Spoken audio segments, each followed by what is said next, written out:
walira kubatira mumwe kudzura masoro mugadeni mako nokuti kana ino gadeni kwangu kanditera unongofungira beze asi kwako kumudzurwa ere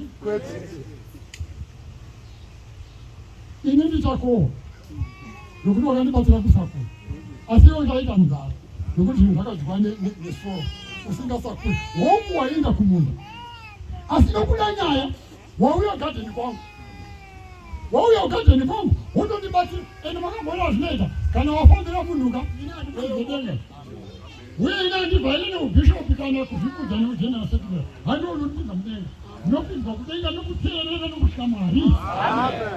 Mabula yedu mabula yedu handimani wamegada vamwe pakereke vamwe vavhangeri vamwe vafundisi vamwe vai kuti basa raMwari rikwanisiswe rifambe zvakanaka asi handio pasipoti yekuenda kudenga.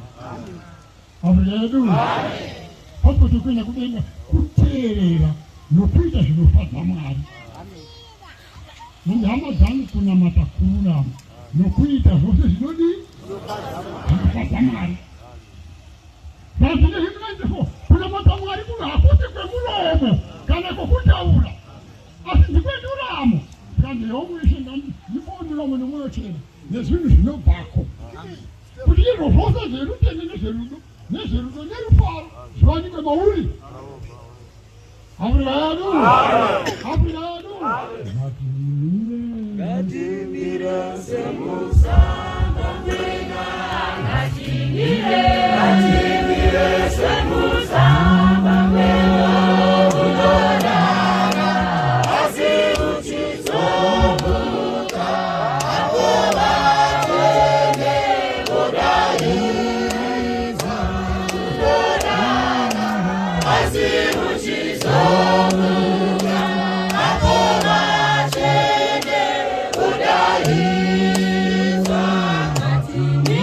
ngatimire semusanga mwena ngatimire semusanga mwena unodara asi uchizobuka apo vatende vodaiza unodara asi uchizobuka apo vatende vodaiza ngatimire semusanga mwena ngatimire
imwe chete.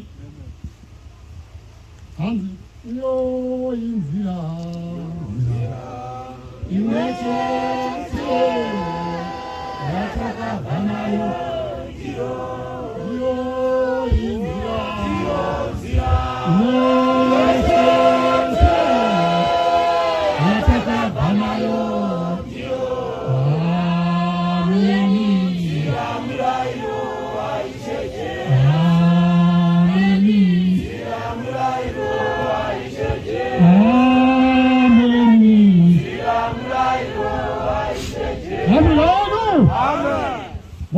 One verse 5.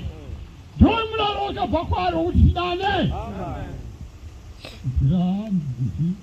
Dio Indira.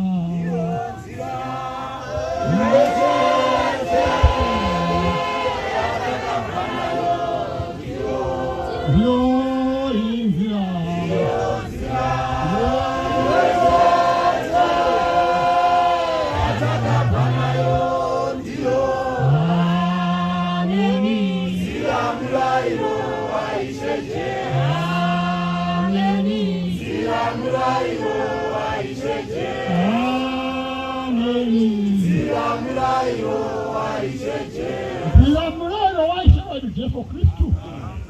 Yeye mali tunataka ngomna Paulo mmoja wa Afrika atakubali bila hiyo. Hatina yenu. Kadanga tumzachi. Ndio kwa maana. Amen. 1:1:25. Msoro kwa kitu kwamba mcheza mchilo unashishi. Kwa hiyo yeye mali tunataka ngokwa ali kunani? Kuna Paulo mmoja wa Afrika. Nikuti Marishe. Mara meshi Amralima. Nazikana tikifoma mlima. Tikikikana na neti kifoma mlima. Silima lele bei. Endema. Yesu wala isbadi. Naziri. Afrika yetu. Amen. Dira mraro wa Yesu. Amen. Wataka tisona watu tisona Paulo mmoja wa Afrika. Amen. Ukuthi tidane. Kirishindu chimachata. Amen. Chete imwechete. Imwechete. Chete imwechete. Imwechete. Chete imwechete. Imwechete. Wakatuma Gadzirira. Chete imwechete. Imwechete. Chete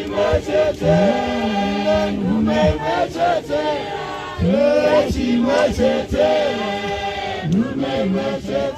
Wakatumwa mazuwa okupera.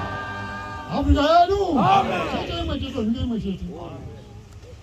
Mpira imwechete. Ndio anyo tilisa uri mwana washa. Amen. Afrika yedu. Amen. Wako tokumbirira vanhu vamwari. Amen. Kuti apostoli wa Afrika kwese kwese.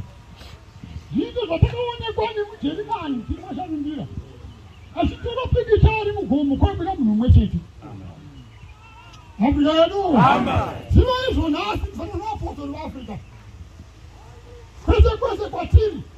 Tive nekufunga kumusheso kuita kuye tichibatsirana. Tichiyamurana. Yamurana.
Oh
kana ine makoronga hatusisame atirisa kaenzanise angapose vakakwirira vaputse putse vaenzanise